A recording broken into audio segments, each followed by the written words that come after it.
Hello everybody and welcome to Storm Raids, and today I'm going to be doing my November wrap-up.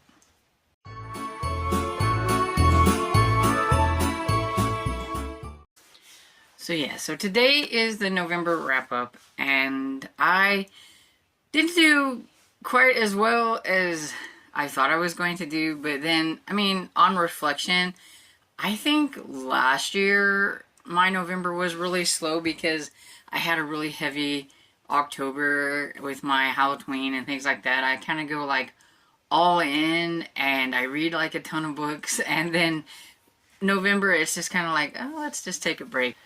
And I'm also thinking about what's going to be coming up next year and what am I going to do in December for, like, the whole Vlogmas thing and all that stuff. So I think that I just need to remember going forward that November is probably going to be a light, reading month. And I still did really well because I read 13 books, but I had way more plans. Like, there was all these readathons, but I just kind of went rogue like halfway through, maybe not even halfway. And I was like, I'm not going to get to these readathons, and that was okay. I did get to some, but I didn't get to all of them. And that's okay. I said I was going to just, even if I just gave them a shout out on my TBR video, that people would know that there were these readathons going on, and that was good enough. And I even, like, slacked on my own, like, readathon, which is Nor November. I only read one book for that, so I didn't do very well on my own. But I'm okay with that. I read fairly decent books. I only had one that looks like it was a 2-star. The rest of them were above that, so that's always good. And so I'm just going to kind of go down my spreadsheet, the line that I have here on what I have, and let you know what I thought of them. So we have, the first one is Glory and Death, which was, right off the bat, I hit it with Nora November, and I got Glory and Death done. It's the second book in the J.D. Robb series, and I did like it a lot more than the first book. And, here's where I thought, I'm going to get all my Nora books done, like, super early. And then I did that one and kind of fell off. But yeah, I still am a little suspect about, what is his name? It's, now I can't ever remember his name. The male love interest. He's just kind of, I don't know, suspect. Quit making him an actual suspect that Eve has to, like, investigate, and then I might, think that he's a better person. So I don't like it when they do that. And even Eve, I think she's a little abrasive at times. But I do think I did like this one a little bit more. I gave it 3.5 stars. So I feel like we're going up, because I think I gave the first book like 3 stars. So it's going up. And I think, the more I read in this series, maybe the more I will start to enjoy the main characters and see what it is that everybody absolutely loves about this series. Then the next book I have is A Grave Robbery by Deanna Raybourn, and this one unfortunately got 3.5 stars from me, and I'm really sad because it was like my favorite historical mystery series when this series first started, and it has slowly started to become, like, I don't know, down around number 4 or 5 on this historical mystery series scale. Which is, it's just really sad because I really liked the banter between Veronica and Stoker, and somewhere around book 6 or whatever, the author just, I don't know, I don't like what she did, and it's like she's all of a sudden started to make the characters, like, relationship just not fun anymore. And to the point where I would just like Stoker to find a new woman, because I love Stoker. He's my favorite of the series now. I don't even care really about Veronica. I just like to see what is going on with Stoker. And then the next book I have was Skandar and the Skeleton Curse. And this was by A.F. Stedman. And this one, it wasn't on my TBR, but I had forgotten that Meg from Meg Reads was doing a makeup session for her Everbloom Academy readathon, and she also made it for if you didn't need to catch up, you could try for a hall pass for the next round next year to kind of help you in case you need some help.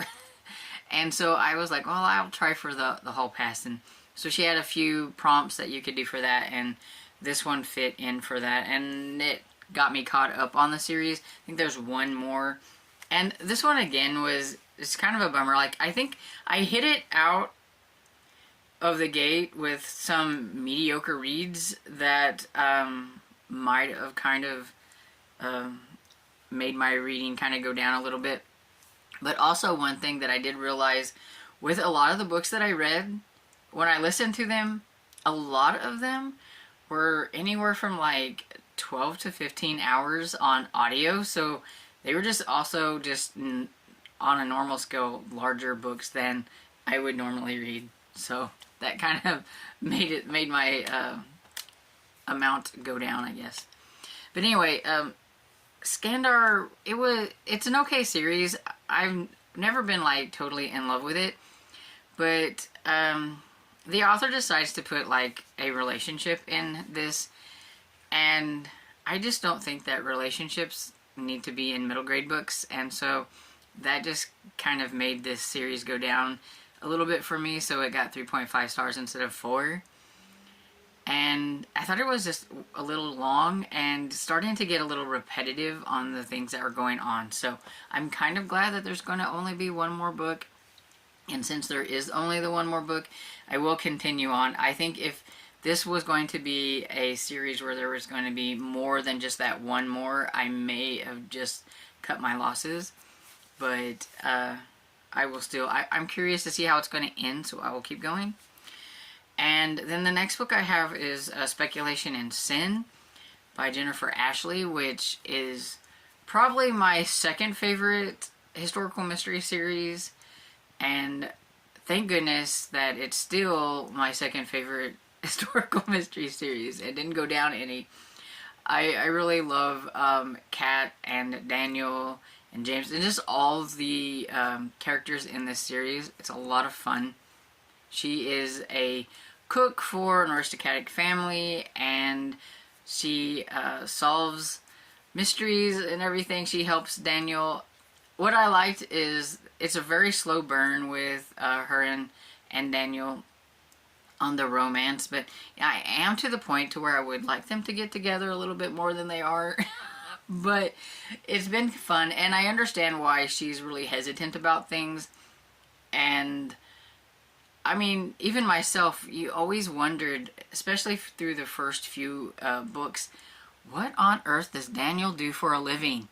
And that was one of her problems, is because it's like, does he do something that's not, above board, Like, is he, not a good guy? Or is he a good guy in disguise? And so I could see why she was, like, always a little bit leery of him. But yeah, I really liked it. I liked this one because she had to help her friend and everything, because her friend's husband was being accused of a crime. And so yeah, it was really good. And I think I gave that one 4 stars. And then it's a little bittersweet, but I did finish a series, and that was the Mr. Limoncello's Library series by Chris Grabenstein. And this was Mr. Limoncello's Fantabulous finale. And it was fantabulous. It was great. I loved it. It was so much fun. Brought me great joy. I love this series. I'm really sad to see it go. This particular book felt a lot like a nod to Willy Wonka and the Chocolate Factory, and it was great, and I gave it 5 stars. Then I had my my nonfiction book, which was the worst book that I had here, which was Birds Aren't Real by Peter McIndoe and Connor Gatos. And I give this one 2 stars. It was just not very good. It's about a conspiracy theory about the pigeons are watching you because they're all like mechanical, and the government killed off a whole bunch of birds so that they could spy on you. The first part was good, but then towards the middle it got kind of bogged down with this whole president thing.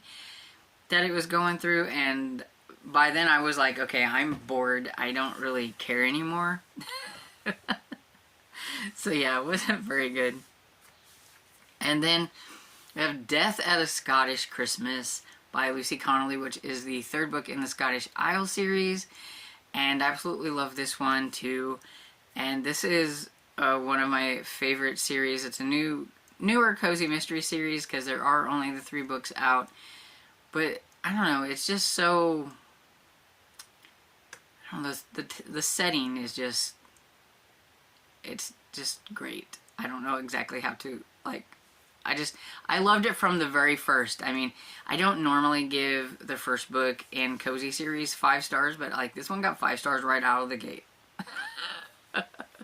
And so yeah, I would say this is probably one that I try to push on people the most. It's like, because I really like this series. And so it was fun being there at Christmas time and everything. And the mystery was fun. And then I had Fractured by Karen Slaughter. I was buddy reading this with my friend Barb. And this was the book that we were deciding on if we were going to continue the series or not. Because this is Will Trent number 2. And we weren't really big fans of the first book. I think a lot of it has to do with the fact that we started this off of the heels of Grant County. And there was a very unlikable female in Grant County. And I feel like Will Trent's love interest is almost like that really unlikable character in that series. And it was like, oh no, we have another Lena here. It's like, I do not like Angie. I still don't like Angie. But she wasn't as prominent in the second book as she was in the first book. And so I'm hoping that either she gets better as a character or she's just not featured very much in the books. Those who have read the Will Trent series can let me know. Will I start liking her more, or is she just not going to be like big into the series? But yeah, I like this one a lot more. I gave it 4 stars. My friend Barb actually enjoyed this one a lot more, so we will continue the series. But yeah, everything was hinging on whether we were going to like this one, and I did like the mystery, the thing that was going on with, and they're always like very like kind of hardcore crimes that are happening because it's Karen Slaughter and everything. And this one was interesting to see like the whodunit and what was going on and everything. I really did enjoy it. Then I have Love and Other Conspiracies by Mallory Marlowe, and this is her first book, so it's a debut romance. It's a contemporary. I was really intrigued by this one because of the Bigfoot on the cover, I will not lie. And it actually was pretty enjoyable. I really did like it. It had some very good banter between the characters.